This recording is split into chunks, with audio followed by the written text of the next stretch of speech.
সরকারের হত্যা নির্যাতন পেরিয়ে আগস্টের প্রথম ভাগেই যখন বিজয়ের দ্বার প্রান্তে ছাত্র জনতার আন্দোলন, তখন গণঅভ্যুত্থানের একদিন আগে দেশব্যাপী ইন্টারনেট শাটডাউন। তৎকালীন সরকারি গোয়েন্দা সংস্থার গোপন নির্দেশে মোবাইল অপারেটরগুলো শুধু মোবাইল ডেটা সেবায় বন্ধ রাখেনি, হঠাৎ বন্ধ করে দেওয়া হয় যোগাযোগ অ্যাপ, ফেসবুক, মেসেঞ্জার, হোয়াটসঅ্যাপ ও ইনস্টাগ্রামও। এবং এই আন্দোলন যখন দানা বাঁধে, তখন থেকেই প্রযুক্তির এসব সেবা বন্ধ করে দমন নিপীড়নের পথ বেছে নেয় তৎকালীন সরকার। 18 জুলাই থেকে 23 জুলাই আরেক দফায় আরও 5 দিন ধরে চলে ইন্টারনেট শাটডাউন।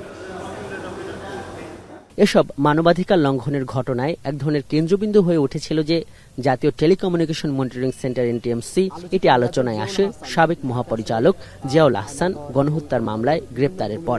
অভিযোগ ওঠে, প্রযুক্তির তত্ত্বাবধানের নামে সরকারি এই স্থাপনা ব্যবহার করেই গুম, খুন, গণহত্যা সংগঠিত করেছে কিছু কর্মকর্তা।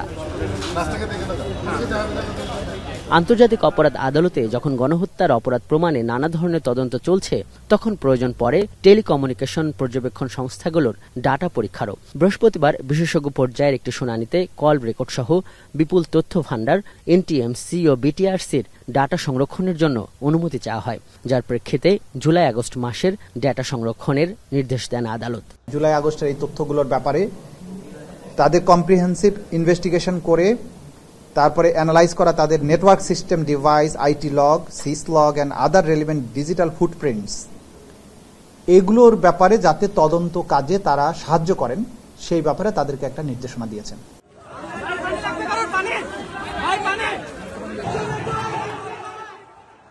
এদিন ট্রাইব্যুনালে অভিযোগ দায়ের করতে আসেন ছাত্র আন্দোলনে হত্যার শিকার মীর মুগ্ধের 2 ভাই। তারা জানান, তারা সুনির্দিষ্ট কাউকে আসামি করেননি, তবে তারা ব্যক্তি উদ্যোগে এই যে সিসিটিভি ফুটেজ আদালতকে সরবরাহ করেছেন, যাবতীয় ফরেনসিক পরীক্ষার ভিত্তিতে পুলিশ কর্মকর্তা ও সরকারের কারা কিভাবে জড়িত তা বের করবেন।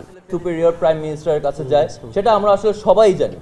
এখানের বিভিন্ন হত্যাকাণ্ডের সাথে তিনি জড়িত, এটা আমরা আসলে সবাই জানি। কিন্তু তথ্য প্রমাণের কারণে তো আসলে সেই পর্যন্ত কি যাওয়া সম্ভব হয়? আমার মনে হয় না সম্ভব হয়, কারণ বিচার প্রক্রিয়াতে আপনার এভিডেন্সেস, প্রমাণাদি হচ্ছে সবচেয়ে বেশি ইম্পর্টেন্ট।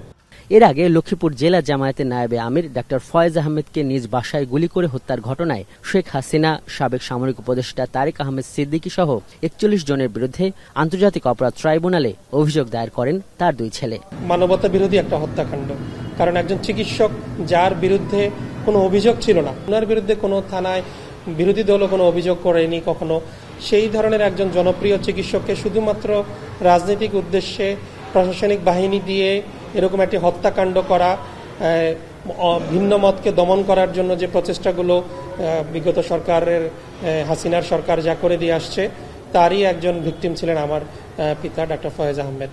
2013 সালের 13 ডিসেম্বর দিবাগত রাত 12:30টার দিকে অভিযানের নামে লক্ষ্মীপুর জেলা জামায়াতের নায়েবে আমির ডাক্তার ফয়েজ আহমেদের বাসায় ঢুকে র্যাব 11-র সিইও তারেক সাইদের একটি সশস্ত্র দল।